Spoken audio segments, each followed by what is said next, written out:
Hello class, my name is Travis Knapp, and I'm going to be going over the assessment discussion post for Aviation 401. The prompt I chose for this assessment is my students' performance on pilotage and dead reckoning. So I'm going to begin this assessment with just laying out the standards, which is going to take the majority of the lesson. The standards for this topic are going to be governed by the ACS, as anything in your private pilot check ride is going to be covered in. The ACS is split into 3 categories for each subject. So for pilotage and dead reckoning, there will be a knowledge, risk management, and skills topic. And how the test works is your DP chooses 1 knowledge, 1 risk management, and then tests all of your skills. So here are the knowledge criteria. And so you should see some things that you're all familiar with. We have done both an oral and a flight at this point using navlogs and cross-country planning. So I know you can do each one of these things. If you feel weak on any of these areas, please continue to seek out resources for these, because any of this can be on your private pilot check ride. All right, and then risk management, similar to the knowledge category, the DP will choose one of these subjects to test you on. You need to know each one of these because they're all fair game. Specifically, make sure that you know how to use unplanned fuel and power consumption, because that is something that if you don't come prepared for, you will fall flat on your face.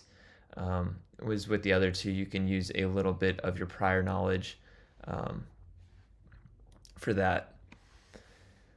All right, and then the skills category, you will be tested on all of these skills, and these should all seem very familiar because it's everything you need to prepare a navigation log and then to use that navigation log to navigate from one airport to another. I would like to highlight the last 3 skills here are hard skills. So these are things that you could bust on. It is no longer subjective, but it is objective, that if you go past these parameters, then that is considered a failure. So verify position within 3 nautical miles of a flight planned route, arrive at en route checkpoints within 5 minutes of the initial and revised estimated time of arrival, and provide a destination estimate, and then maintain the selected altitude plus or minus 200 feet, and then plus or minus 15 degrees of your course. So make sure specifically these are staying within parameters, because they're a lot easier for the DPE. If you pass this, they have to fail you. All right, so your final assessment, in conjunction with our ongoing assessments after every lesson, is going to be a summative assessment conducted by your DPE during your private pilot check ride.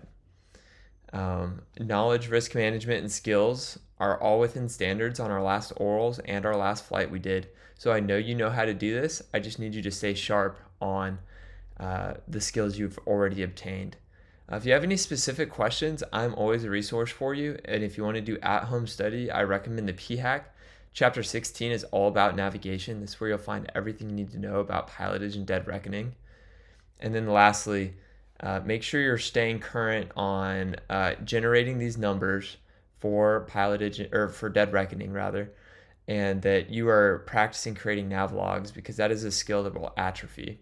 Especially as you become closer to your private pilot check ride, I recommend creating these documents as practice, making sure all your numbers make sense and that it doesn't take you a long period of time to do it, so you can be less stressed right before your check ride.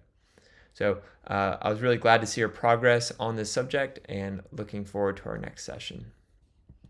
And the only reference I used here was the new ACS. It's now current as of last week, for those screenshots you saw for the assessment criteria. Looking forward to seeing y'all's videos and your posts in the discussion.